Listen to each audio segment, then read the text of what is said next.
নমস্কাৰ Indian polity M লক্ষ্মীকান্তৰ সিৰিজ আমি 2025-26 আৰম্ভ কৰি দিলোঁ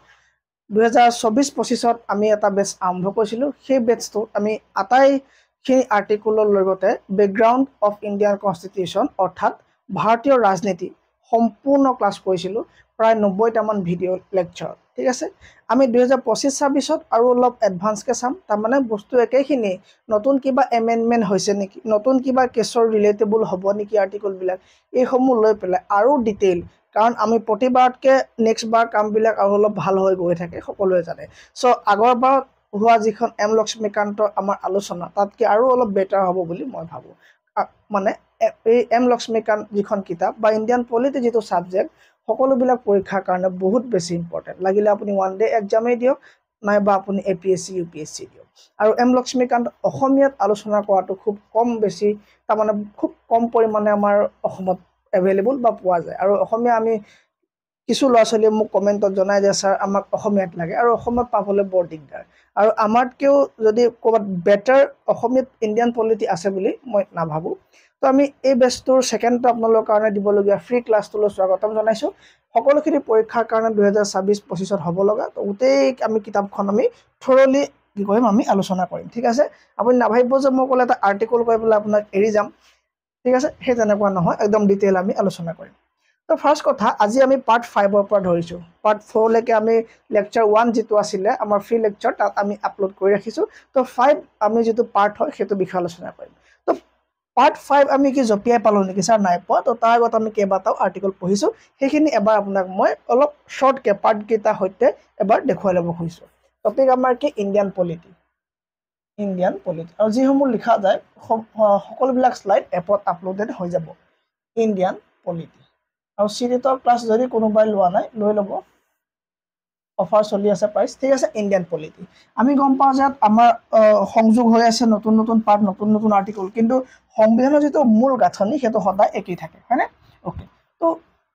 পাৰ্ট নাম্বাৰ 1ত আমি কি পালোঁ পাৰ্ট নাম্বাৰ 1ত আমি পঢ়িলোঁ আৰ্টিকল নাম্বাৰ 1ৰ পৰা 5লৈকে পঢ়িলোঁ হয়নে আমি 1ৰ পৰা 4লৈকে আমি কি পঢ়িলোঁ পাৰ্ট নাম্বাৰ 1ত পঢ়িলোঁ ঠিক আছে পাৰ্ট নাম্বাৰ 2ত আমি কি পঢ়িলোঁ পাৰ্ট 2ত আমি কি পঢ়িলোঁ পাৰ্ট 2ত আমি চালোঁ চিটিজেনশ্বিপৰ বিষয় এইটো ইণ্ডিয়া এণ্ড মানে যিবোৰ টেৰিটৰী আছিলে সেইখিনি বিষয়ে চালোঁ কেনেকৈ নতুন নাম এটা দিব পাৰে হয়নে কেনেকৈ টেৰিটৰীবিলাক চেঞ্জ কৰিব পাৰে সেইবিলাক আমি চালোঁ আৰ্টিকল 368ৰ বাহিৰত 4 নম্বৰ আৰ্টিকলত কি হয় কি কথা গোটেইখিনি আমি চালোঁ পাৰ্ট 2ত আমি চাব লাগে আৰ্টিকল নাম্বাৰ 5ৰ পৰা 11লৈকে আমি চালোঁ য'ত আমাৰ চিটিজেনশ্বিপ নাগৰিকত্বৰ বিষয়ে বিশদভাৱে আলোচনা কৰা হৈছে পাৰ্ট 3ত আমি কি চালোঁ চাবাৰ ঠিকে আছে অ'কে পাৰ্ট 3ত আমি কি পঢ়িলোঁ পাৰ্ট 3ত আমি চালোঁ যে আমাৰ যিটো 12 নম্বৰৰ পৰা 35 নম্বৰলৈকে আৰ্টিকল আছে কি আছে তাত ছাৰ ফাণ্ডামেণ্টেল কি আছে আমাৰ ৰাইট আছে মৌলিক অধিকাৰ আছে ফাণ্ডামেণ্টেল ৰাইটৰ বিষয়ে যিখিনি কথা আছে সেইখিনি পঢ়িলোঁ পাৰ্ট নাম্বাৰ 4ত কি আছে পাৰ্ট নাম্বাৰ 4ত আছে 36ৰ পৰা 51লৈকে আছে হয়নে ইয়াত কি আছে ছাৰ DPSP আছে আৰু ফাণ্ডামেণ্টেল ডিউটি ক'ত আছে পাৰ্ট নাম্বাৰ 4ৰ 8 আছে আৰু মাত্ৰ এটা আৰ্টিকল পাব আপুনি 51A বুলি কয় হয়নে 51A আৰ্টিকলটো আমি ইয়াত পাই যাম অ'কে তো গোটেইখিনি হৈ গ'ল ফাণ্ডামেণ্টেল ডিউটিলৈকে এইখিনি যেতিয়া আমি পঢ়ি কমপ্লিট কৰিলোঁ আজিৰ পৰা পঢ়িব লগা বা আৰম্ভ কৰিব লগা এটা নতুন পাৰ্ট হ'ব সেইটো পোৱা যাব পাৰ্ট নাম্বাৰ 5 হয়নে পাৰ্ট নাম্বাৰ 5 এই পাৰ্ট নাম্বাৰ 5 যি ভালদৰে পঢ়ি লয় তেওঁ আৰু পাৰ্ট 6ত বেছিকৈ সময় দিব লগা নহয় পাৰ্ট 6ত বেছিকৈ সময় দিব লগা নহয় ঠিক আছে তই পাৰ্ট 6 নহয় পাৰ্ট 5ৰ পৰা আজি আমি আৰম্ভ কৰিব গৈছোঁ ঠিক আছে অ'কে তো পাৰ্ট 5ত কি আছে পাৰ্ট 5ত আৰ্টিকল নাম্বাৰ কিমানৰ পৰা আছে 52ৰ পৰা 151লৈকে আছে ঠিক আছে পাৰ্ট নাম্বাৰ 5ত 50 কিমানৰ পৰা 52ৰ পৰা 151লৈকে আমাৰ ক'ত আছে পাৰ্ট নাম্বাৰ 5ত আৰ্টিকলবিলাক আছে আৰু আমি ইয়াত কি দেখিবলৈ পাম ইয়াত আমি ইউনিয়ন যিখন গভৰ্ণমেণ্ট চেণ্ট্ৰেল গভৰ্ণমেণ্টৰ কথা আমি দেখিবলৈ পাম কি পাম ইয়াত চেণ্ট্ৰেল গভৰ্ণমেণ্ট হয়নে চেণ্ট্ৰেল গভৰ্ণমেণ্টৰ কথা আছে তেন্তে ছাৰ পাৰ্ট 6ত অবভিয়াছলি ষ্টেট গভৰ্ণমেণ্টৰ কথা থাকিব হয় ইয়াত যদি প্ৰাইম মিনিষ্টাৰ আছে ইয়াত থকা যিটো আৰ্টিকলত প্ৰাইম মিনিষ্টাৰৰ বিষয়ে পাম তাৰ নেক্সট পাৰ্টত যদি আমাৰ CM বিষয় থাকে তাত CMৰ যিখিনি কাৰ্যপ্ৰণালী হ'ব সেইখিনি বিষয়ে পাম ইয়াত সুপ্ৰিম কোৰ্টৰ বিষয়ে পাম তাত হাই কোৰ্টৰ বিষয়ে পাম ঠিক আছে তো এই ধৰণে আমাৰ পাৰ্ট 5 আৰু পাৰ্ট 6 দুইটা ইম্পৰ্টেণ্ট কাৰণ এখন চেন্ট্ৰেল গভৰ্ণমেণ্টৰ কথা ক'ব পাৰ্ট নাম্বাৰ 5ত আৰু পাৰ্ট নাম্বাৰ 6ত ষ্টেট গভৰ্ণমেণ্টৰ কথা ক'ব ষ্টেট গভৰ্ণমেণ্ট এখন কেনেকৈ ৰান হয় তাত কি বস্তু থাকিব গোটেইখিনি কথা আমাৰ পাৰ্ট 5 সৈতে অলপ একেই হ'ব কাৰণ পাৰ্ট 5ত আমি অলৰেডি আলোচনা কৰিয়ে যাম ইয়াত চেন্ট্ৰেল গভৰ্ণমেণ্ট কেনেকুৱা লেজিসলেচাৰ কি বস্তু জুডিচিয়াৰী ন্যায়পালিকা কেনেকুৱা কি তাৰ কথা হয়নে কাৰ কিমান কোৱালিফিকেশ্যন কি কথা গোটেইখিনি আমি ইয়াত আলোচনা কৰি যাম ঠিক আছে পাৰ্ট নাম্বাৰ 5ত কি আছে বোলে 52 পৰা 151 লৈকে আৰ্টিকলসমূহ আছে forms the bedrock of the union governance structure. It establishes a parliamentary democracy with a nominal executive head, the president, a bicameral legislature, parliament আমাৰ দি সদন যুক্ত হয় আৰু এটা কি আছে আমাৰ কি আছে ইন্ডিপেন্ডেন্ট জুডিচিয়াৰী আছে ঠিক আছে তো এইখিনি আৰম্ভ কৰাৰ আগতে আমি অলপ চাই লওঁচোন কেনেকৈ পঢ়িম পাৰ্ট হেৰিটো হয়নে পাৰ্ট নম্বৰ 5 টো আমি কেনেকৈ পঢ়িম এবাৰ আমি চাই লৈছোঁ ঠিক আছে এই স্লাইড আৰু এটা লাগিব আমাক ব্লেংক স্লাইড ওকে চাব এতিয়া পঢ়িব কি কৈ আছো হলনে ওকে হৈ গ'ল ঠিক আছে ওকে পাৰ্ট নাম্বাৰ 5 পাৰ্ট 5 কি আছে ক'লো ইউনিয়ন গভৰ্ণমেণ্ট ঠিক আছে ইউনিয়ন গভৰ্ণমেণ্টৰ বিষয়ে পঢ়িবলৈ পাম এই গভৰ্ণমেণ্ট বুলি ক'লে আমি কি পাওঁ একচুৱেলি তো গভৰ্ণমেণ্ট বুলি ক'লে আছে আমি কেইটামান আমি বস্তু দেখিবলৈ পাওঁ সেইকেইটা হ'ল এই ধৰণৰ যেনে নাম্বাৰ 1ত চাই ইয়াত সোমাই যাব এক্সিকিউটিভ ইয়াত কি সোমাব এক্সিকিউটিভ তাৰ গছে আৰু এটা লাগিব যি ল মেকিং কৰিব হয় লেজিসলেচাৰ কিবা আমি লেজিসলেচাৰ এই লেজিসলেচাৰৰ কাম কি আইন প্ৰণয়ন কৰা কাম ঠিক আছে 2 নম্বৰটো ইয়াত আহিব স্যাৰ কি আহিব ইয়াত এক্সিকিউটিভ যি আপোনাৰ কাৰ্য হয়নে কাৰ্যবিলাক ৰূপায়ণ কৰিব মানে আৰু 3 নম্বৰতে আমি এটা পাৰ্ট পাম যাক আমি কম জুডিচিয়াৰী এই তিনিটা বস্তুটো মহত্ব থকা বস্তু হয়নে যিকেইটা লগ লাগি পেলাই চৰকাৰ এখন হৈছে জুডিচিয়াৰী হয়নে তো গভৰ্ণমেণ্ট হ'বলৈ এইকেইটা বস্তু লাগে হয়নে ইউনিয়ন গভৰ্ণমেণ্টত আমি এইকেইটা বস্তু পাম লেজিসলেচাৰ কাম কি হ'ব স্যাৰ লেজিসলেচাৰ কাম হ'ব টু মেক লছ হয়নে টু মেক লছ আইন প্ৰণয়ন কৰা কাম ইয়াত হ'ব হয়নে ইয়াত স্যাৰ কাম কি হ'ব ইয়াত কাম হ'ব ল বিলাক কি কয় ইমপ্লিমেণ্ট কৰা টু ইমপ্লিমেণ্ট হয়নে টু ইমপ্লিমেণ্ট কৰা হয়নে ওকে আৰু স্যাৰ থাৰ্ডত কি হ'ব ইয়াৰ কাম হ'ব কি তোমাৰ সকলোৱে পাইছে নাই বা তোমাৰ ন্যায় ব্যৱস্থা যিটো আছে জাষ্টিছৰ যিটো খণ্ড হয় ঠিক আছে ইয়াত তোমাৰ যিবিলাক কনফ্লিক্ট হয় বা ডিসপিউট হয় এইবিলাক কি কয় সলভ কৰা সলভ ডিসপিউট হয়নে সলভ ডিসপিউট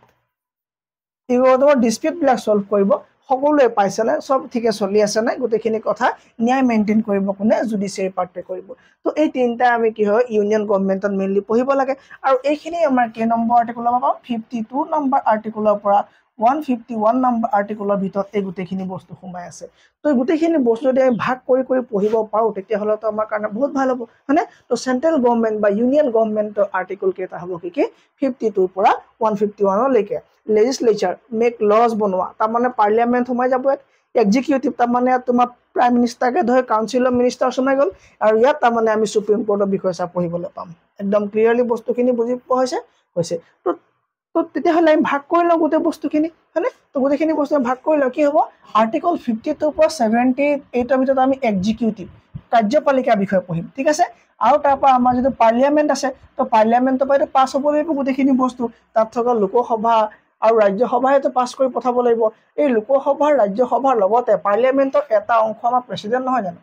হয়নে তো প্ৰেচিডেণ্টৰ চাইন নহ'লে মানে এই যদি প্ৰেচিডেণ্টৰ যদি হস্তাক্ষৰ নহয় তেতিয়া এখন বিল কেতিয়াবা আইনত পৰিণত হ'বনে নহ'ব তো চিফ এক্সিকিউটিভ আমাৰ কোন হ'ব মেইন এক্সিকিউটিভ আমাৰ কোন হ'ব হেড অফ দ্য ষ্টেট কোন প্ৰেচিডেণ্ট হ'ব তো তাৰমানে আমি এই আৰ্টিকলৰ ভিতৰত আমাৰ ভাৰতৰ ৰাষ্ট্ৰপতিৰ বিষয়ে পঢ়িবলৈ পাম তাৰমানে আৰু ৰাষ্ট্ৰপতি সহায় কৰিবলৈ এজন থাকিব তেনে আমি ভাইচ প্ৰেচিডেণ্ট বুলি ক'ম ঠিক আছে তাৰপৰা আহিলে লেজিসলেটিভ পাৱাৰ আইনগত যিবিলাক ক্ষমতা কাৰ প্ৰেচিডেণ্টৰ সেইখিনি আৰ্টিকল নাম্বাৰ 123 আছে হয়নে দ্য ইউনিয়ন জুডিচিয়াৰী তোমাৰ ন্যায়পালিকাৰ যিটো চিষ্টেম 124 নম্বৰ আৰ্টিকলৰ পৰা আৰম্ভ হ'ব আৰু controller and auditor general of India আমি আৰ্টিকল নাম্বাৰ 148 151ত আলোচনা কৰিম ঠিক আছে তো এই ধৰণে আমি যদি পাৰ্ট কৰি লওঁ আমাৰ কাৰণে পঢ়িবলৈ বহুত বেছি সুবিধা হ'ব তো আমি আৰম্ভ কৰিছোঁ আমাৰ দি এক্সিকিউটিভ যিটো পাৰ্ট হ'ব ঠিক আছে আমাৰ এক্সিকিউটিভ পাৰ্ট আৰ্টিকল নাম্বাৰ কিমানৰ পৰা আৰম্ভ হ'ব 52 পৰা আৰম্ভ হ'ব ঠিক আছে তো ইউনিয়ন গভৰ্ণমেণ্ট পাৰ্ট নাম্বাৰ 5 ধুনীয়াকৈ আপোনালোকে হেডিং বনাব পাৰ্ট নাম্বাৰ 5 আৰ্টিকল নাম্বাৰ 52 151 ধুনীয়াকৈ হেডিং লগাব লিখিব যে union government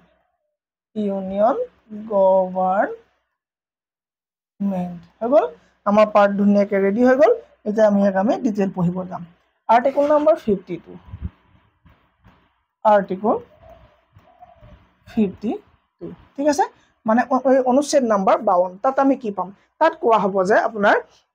there shall be a president কি লাগিব এজন ৰাষ্ট্ৰপতি থাকিব লাগিব there shall be a president বুলি এই আৰ্টিকলত আমাক লিখি দিছে কি লিখিছে there shall be a president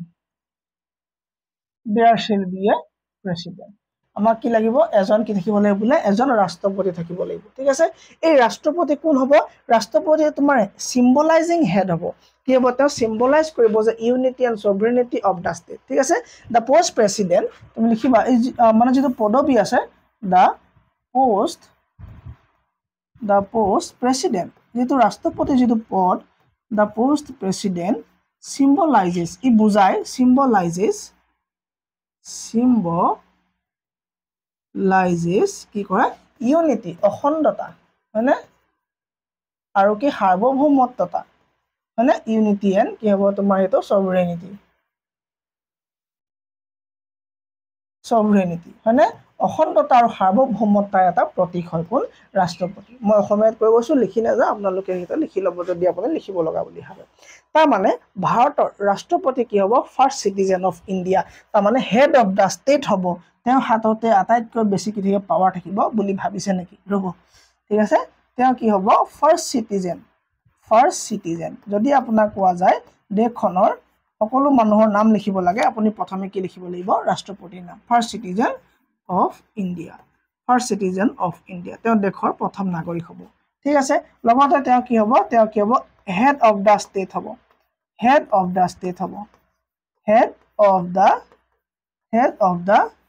state হ'ব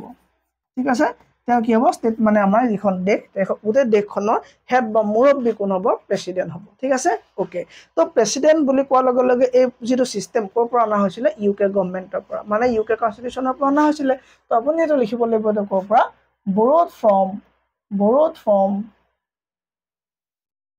borrowed from UK ঠিক আছে UK তাৰ মানে UK তোমাৰ যিজন ৰাণী বা ৰজা আছে তাৰ ক্ষমতা আমাৰ ৰাষ্ট্ৰপতি হৈতেকে তাৰ মানে মইতো ক'ব খুজিছো যে ভাৰতৰ ৰাষ্ট্ৰপতি কোনো ধৰণৰ একচুৱেল পাৱাৰ নাই তাৰ মানে he is the nominal head only নাম মাত্ৰ মুৰব্বী হয় ঠিক আছে তো এক্সিকিউটিভ পাৱাৰ কি নাই he is the nominal head nominal মানে নাম মাত্ৰ হয়নে nominal head of the state ঠিক আছে of the state ইয়াত কোৱা হৈছে কি বুলি কোৱা হৈছে আপোনাৰ দেশৰ মুৰব্বী বুলি কোৱা হৈছে কিন্তু লেটাৰ অন যেতিয়া আমি আৰ্টিকল 74 বা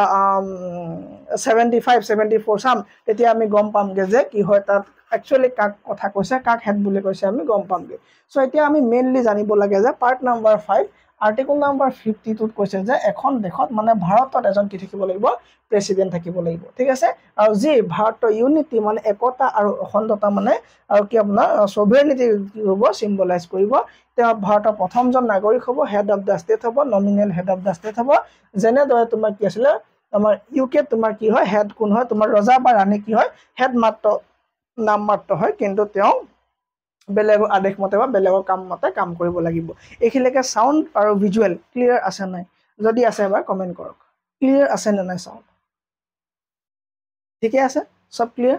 ওকে তো মই কি কলো যে তেওঁ কি হ'ব মাত্ৰ নমিনেল হেড হ'ব এইখিনি কথা আৰ্টিকল নাম্বাৰ 52 ত স্পষ্টকৈ উল্লেখ আছে এতিয়া আমি চাব লাগে 53 বিষয় কি আছে 53 কি চাব It establishes the president as the nominal head of the executive. কৈছে যে তেওঁ হেড হয় মাত্ৰ কি হয় নাম মাত্ৰ হেড এটা মানে executive power of the union গভৰ্ণমেণ্টৰ কথা আমাৰ আৰ্টিকল নাম্বাৰ 53 লিখিব ঠিক আছে 53 কি লিখিব এক্সিকিউটিভ পাৱাৰ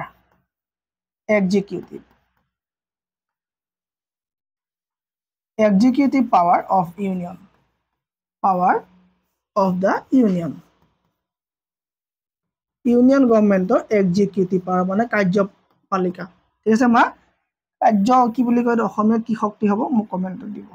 এক্সিকিউটিভ পাৱাৰৰ কথা আছে আৰু এক্সিকিউটিভ পাৱাৰ যিমানে যি নহওক তুমি প্ৰেচিডেণ্টৰ নামত ল'ব লাগিব ঠিক আছে তাৰমানে কি হ'ব the executive power of the union shall be vested in the president and shall be exercise by him either directly or through officer subordinate to him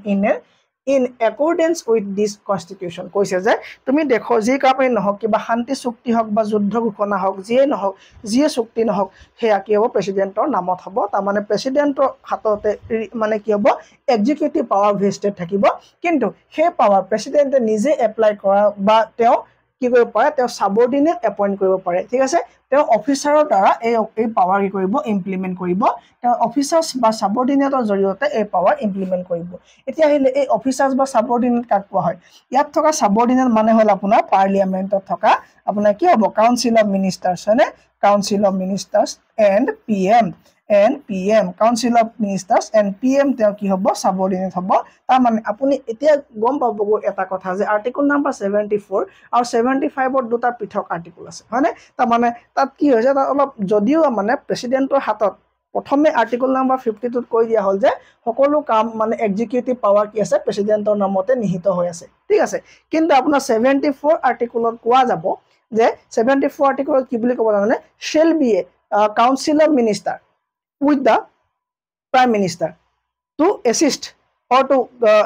to advise কি প্ৰেচিডেণ্ট তো প্ৰেচিডেণ্টক এডভাইচ কৰিবৰ কাৰণে এখন কাউন্সিল অফ মিনিষ্টাৰ মানে মন্ত্ৰীমণ্ডলীৰ সৈতে এজন prime minister থাকিব লাগিব এই কথাখিনি ধুনীয়াকৈ কৈ দিব ঠিক আছে তো তাৰমানে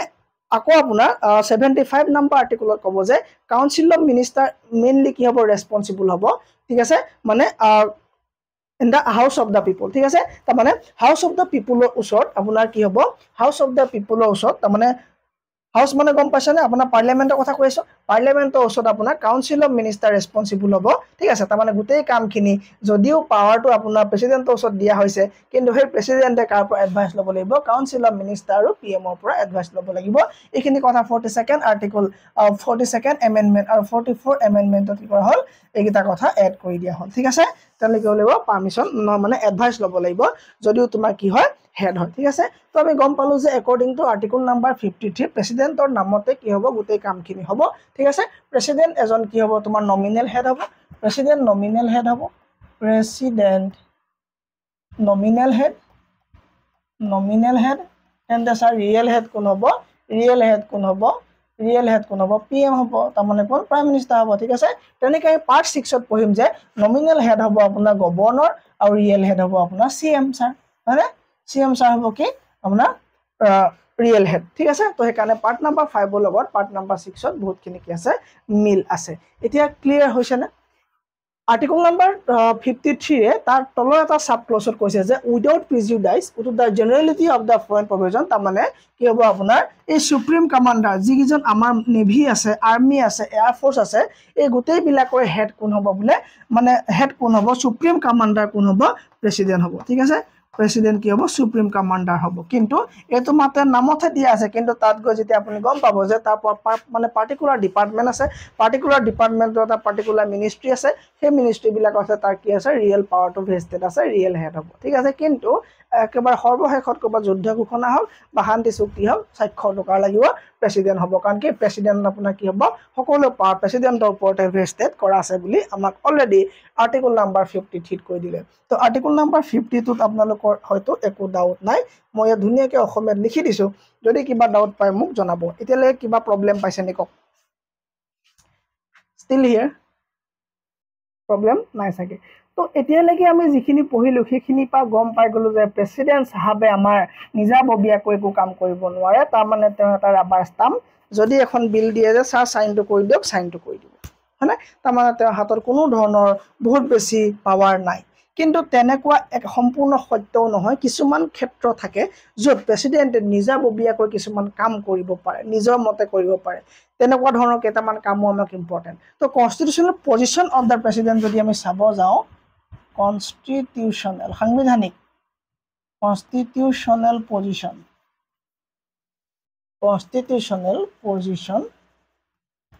of president of the president হ'ব লাগিছিলে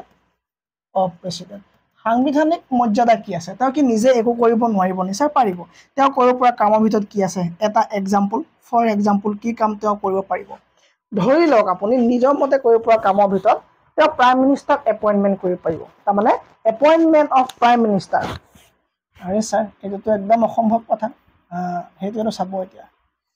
appointment of prime minister when no party has clear majority কি বুজিলে যেতিয়া ইলেকশ্যনত লোকসভাত ঠিক আছে যেতিয়া কোনো এটা পাৰ্টিয়ে ক্লিয়াৰ মেজৰিটি নাপাব তাৰমানে সংখ্যাগৰিষ্ঠ আসন লাভ নকৰিব আমি জানো যে প্ৰাইম মিনিষ্টাৰ কেনেকৈ ফৰ্ম হয় যিটো পলিটিকেল পাৰ্টিয়ে সংখ্যাগৰিষ্ঠতা মানে পাব বা জিকিব জোখতকৈ আসন বেছি পাব ঠিক আছে তো সেই পাৰ্টিটো যোন লিডাৰ হ'ব তেওঁকে মানে প্ৰধানমন্ত্ৰী হিচাপে আগবাঢ়ি আহিবলৈ কোনে কয় তোমাৰ প্ৰেচিডেণ্টে কয় কিন্তু এনেকুৱা কণ্ডিশ্যনত যেতিয়া কোনো এটা পাৰ্টি ক্লিয়াৰ মেজৰিটি দেখা পোৱা নাযায় তেতিয়াতো পি এম এজনটো বাছনি কৰিব লাগিব এই ক্ষেত্ৰত ৰাষ্ট্ৰপতিয়ে নিজৰ ফালৰ পৰাই কৰিব পাৰে এজন প্ৰাইম মিনিষ্টাৰ এপইণ্ট কৰিব পাৰে ঠিক আছে আকৌ এটা পাৱাৰ আছে যেতিয়া তোমাৰ when prime minister dies in office যেতিয়া তোমাৰ প্ৰাইম মিনিষ্টাৰ তোমাৰ মৃত্যু ঘটিব P M in office P M dies in office যেতিয়া অফিচত বা চাকৰি কৰি থকা অৱস্থাত তাৰমানে চাকৰি নহয় সেৱা ঠিক আছে যেতিয়া তেওঁ ছাৰ্ভিচত থাকিব এজন প্ৰাইম মিনিষ্টাৰ হৈ থাকিব তেতিয়া তেওঁ মৃত্যু হয় আৰু if there is no obvious successor যদি কোনো ধৰণৰ ছাকচেছৰ নাই তেতিয়া পি এম এ কি কৰিব পাৰে নিজৰ তেতিয়া তোমাৰ প্ৰেচিডেণ্টে কি কৰিব পাৰে এজন কি কৰিব পাৰে মানে তেওঁৰ ফালৰ পৰা এপইণ্ট কৰিব পাৰে ঠিক আছে আৰু এটা আছে পইণ্ট কাউন্সিল অফ মিনিষ্টাৰ যে আছিলে বা এই লোকসভা যে আছিলে তেওঁ লোকসভা ভংগ কৰিব পাৰে ডিজলিউশ্যন অফ লোকসভা ডিজলিউশ্যন অফ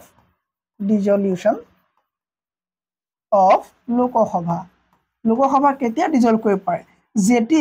যেতিয়া তোমাৰ পাৰ্টিটোৱে when party lost majority পাৰ্টিটোৱে যেতিয়া পাৰ্টি মানে কি গম পাইছে নহয় when party lost majority আপোনালোক মই অলপ মেচিয়ৰ বুলি ধৰি পেলাই লিখি আছো বস্তুখিনি ঠিক আছে when party lost majority যে সংখ্যাগৰিষ্ঠতা হেৰুৱাই পেলাব যেতিয়া তোমাৰ দল বদল হৈ গ'ল ধৰবা কোনোবা এমপি তোমাৰ বেলেগ পাৰ্টিলৈ গুচি গ'ল যেতিয়া তোমাৰ কি হৈ যাব তেতিয়া কি হ'ব সেই লোকসভাখন তেওঁ ভংগ কৰাৰ অধিকাৰ কাৰ থাকিব এই প্ৰেচিডেণ্টৰ থাকিব ধুনীয়া ক্লিয়াৰ হৈ গ'ল এতিয়া আমি আগবাঢ়িছো আৰ্টিকল নাম্বাৰ 54 লে ইম্পৰ্টেণ্ট এটা আৰ্টিকল নাম্বাৰ 54 ত কি আছে ইলেকশ্যন অফ দ্য প্ৰেচিডেণ্ট হয়নে ইলেকশ্যন অফ প্ৰেচিডেণ্ট এই ইলেকশ্যন প্ৰচেছটো বহুত দীঘলীয়া হয় এই প্ৰচেছটো মই বেলেগ ক্লাছত আগৰ বেষ্টত মই ধুনীয়াকৈ ডিছকাশ্যন কৰি ৰাখিছোঁ সেইকাৰণে এতিয়া আকৌ এটা কথা মই নকওঁ আৰু মোৰ এটা ছেপাৰেট মানে এটা ভিডিঅ' দিয়া হৈ আছে ইলেকশ্যন অফ প্ৰেচিডেণ্ট বুলি ঠিক আছে election of the president single transferable ভোটিঙৰ সহায়ত কিদৰে ভাৰতৰ ৰাষ্ট্ৰপতিক নিৰ্বাচন কৰা হয় এই বিষয়ে এটা প্ৰচেছ দিয়া আছে আৰু সেইকাৰণে মই ইয়াক আৰু মানে নেক্সট উইকে নপঢ়াওঁ ঠিক আছে এইটো তোমালোকে ভোট নিদিয়া বা আপোনালোকে ভোট নিদিয়ে তো এইটো কি হ'ব ইনডাইৰেক্টলি হোৱা এটা ইলেকশ্যন ডাইৰেক্ট ইলেকশ্যন নহয় ইয়াত ছিংগুল ট্ৰান্সফাৰেবল ভোট বুলি কোৱা হয় এই চিষ্টেমটোৰ দ্বাৰা কি হয় যিটো মানে যিজন প্ৰাৰ্থীয়ে আপোনাৰ কি পাব যিজন প্ৰাৰ্থীয়ে আপোনাৰ ৰেফাৰেঞ্চ মানে আপোনাৰ প্ৰিফাৰেঞ্চ বেছি পাব সেই মানুহজনকে প্ৰেচিডেণ্ট হিচাপে লোৱা যায় বয়স কিমান লাগে কি কথা গোটেইখিনি বস্তু আমাৰ আগৰ ক্লাছত দিয়া হৈ আছে মানে আগৰ ভিডিঅ'ত দিয়া হৈ আছে সেইকাৰণে এইখিনি কথা কৈ আপোনালোকক সময় লছ নকৰোঁ কাৰণ বহুত চিৰিয়াছ ষ্টুডেণ্টে চাই আছে বহুত এপ্লিকেশ্যনত আমাৰ কোৰ্চ লোৱা ল'ৰা ছোৱালীয়ে চাই আছে তেওঁলোকে কামো পাব বা আমনি পাব ঠিক আছে অ'কে তো এই ইলেকশ্যন কোন মানুহে ভোট দিব সেইখিনি কৰিব আকৌ এবাৰ এইটো ক্লাছ শেষ কৰিব বিচাৰিছোঁ ঠিক আছে the president shall be elected by the members of an electoral college তাৰমানে এটা কলেজ থাকিব তাৰমানে এটা কলেজিয়াম থাকিব তাৰমানে তেওঁ ভোটিঙত কি থাকিব এটা গ্ৰুপ অফ পিপল থাকিব গ্ৰুপ অফ ভোটাৰ থাকিব ঠিক আছে তো তাক আমি ইলেক্টৰেল কলেজ বুলি ক'ম ইলেক্টৰেল কলেজ ঠিক আছে এই ইলেক্টৰেল কলেজত কোন মানুহ থাকিব ইয়াত থাকিব ইলেক্টেড মেম্বাৰসকল ইলেক্টেড এম পি বিলাক থাকিব ঠিক আছে ইলেক্টেড এম পি বিলাক থাকিব মানে মেম্বাৰ অফ পাৰ্লিয়ামেণ্ট ঠিক আছে তো ইয়াত ইলেক্টেড এম পি বিলাক থাকিব মানে মেম্বাৰ অফ বোথ হাউচেছ ক'ৰ হয় লোকসভা মানে ৰাজ্যসভা দুইখন হাউচৰ মেম্বাৰ থাকিব আৰু ইয়াত ইলেক্টেড এম পি মানে আপোনাৰ এম এল এজ অফ কি হ'ব আপোনাৰ ষ্টেটবিলাকৰ ঠিক আছে তো ষ্টেটবিলাকৰ আপোনাৰ কি থাকিব লেজিসলেটিভ এছেম্বলি ঠিক আছে এম এল এ বিলাক থাকিব ইলেক্টেড এম এল এ বিলাক থাকিব MLA বিলাক থাকিব এন আপোনাৰ UT বিলাকৰ ভিতৰত কি হ'ব আপোনাৰ দিল্লী এণ্ড পুডুচেৰী হয়নে দিল্লী এণ্ড পুডুচেৰী আপোনাৰ কি থাকিব মানুহ থাকিব বেলেগ আপোনাৰ UT মানুহ কোনো নাথাকিব ঠিক আছে বাকি আপোনাৰ কি হ'ব ইলেক্টেড MLA সকলে ইয়াত ভোট দিব পাৰিব কিন্তু এটা ইম্পৰ্টেন্ট পইণ্ট হৈ গ'ল যে ৰাষ্ট্ৰপতিয়ে যে নমিনেটেড যে কৰে মানুহ nominated members were not allowed to participate ঠিক আছে এই ভোটিংত কিন্তু তেওঁ নমিনেট কৰা মেম্বাৰ সকলে পাৰ্টিসিপেট কৰিব নোৱাৰিব কাৰণ মোৰ দ্বাৰা যদি মই কাবাক নমিনেট কৰো তেওঁ যদি মোৰ মানে যদি মোৰ কাৰণে ভোট দিবলৈ কওঁ অবিয়াসলি তেওঁলোকে মোৰ ফালে ভোট দিব ন কিন্তু যদি ইমপিচমেন্ট হ'ব প্ৰেসিডেন্টৰ তেতিয়া আকৌ তেওঁলোকে ভোটিংত পাৰ্টিসিপেট কৰিব পাৰিব এটা ডিটেইল প্ৰসেস আছে আমি সামগে সিঙ্গল ট্ৰান্সফাৰেবল ভোটৰ লগতে ভোটৰ কালেকশন মানে ভোটৰ ক্যালকুলেশন বিলাক কেনেকুৱা হয় sir process to akobar koi diok okay to process to moi next class ot article number 54 ako arambho korim next class ot ako article number 54 ok loi pelai president to election or jetu process hoy single transferable voting system gutei to ami detail akobar alochona kori pelai 54 article or pora continue korim aru ek hopta apnaloke free class pabo aru jodi amar ei class bu ei dhorone pohile apunar karone jodi helpful hobo boli bhabe karon hokolue kosto poisa aru hokolue pohar method beleg jodi apuni ei dhorone pohibo bisare tetia hole ami apunak course তো দিবলৈ ready আছো আপুনি লৈ লব পাৰে আৰু 5টা 10টা Indian polity Laxmikanth geography Leong বা তাই বিলাক আমাৰ ভিডিও আপুনি চাই লওক 5টা 10টা চাই লওক তেতিয়া আপুনি ডিসাইড কৰিব যে আমাৰ পৰা কোৰ্সটো কিনিব না নিকিনে সিটেটৰ কোৰ্স চলি আছে ল'ব পাৰে আসাম টেটৰ বহুত ধুনীয়া ৰিজাল্ট 240 ৰ ওপৰত আমাৰ সিলেকশন আছে ঠিক আছে তো সেই কাৰণে আপুনি কি কৰক আছা সিটেটৰ কাৰণে যদি কোর্স বা ডেমো ভিডিও বা ডেমো PDF ল'ব খুজে লওক মোক লগত যোগাযোগ কৰক মোৰ ফোন নম্বৰ এভৰিৱেৰ গিভেন আৰু ইয়াৰ আমাৰ গ্ৰুপৰ লিংক বিলাকো মই ভিডিও ডেসক্ৰিপচনত দি দিম তাত গৈ জয়েন হৈ পৰা মোৰ লগত আপোনালোকে ডাইৰেক্টলি যোগাযোগ কৰিব পাৰে thank you very mass next ক্লাছত সকলোকে লগ পাম ঠিক আছে থ্যাংক ইউ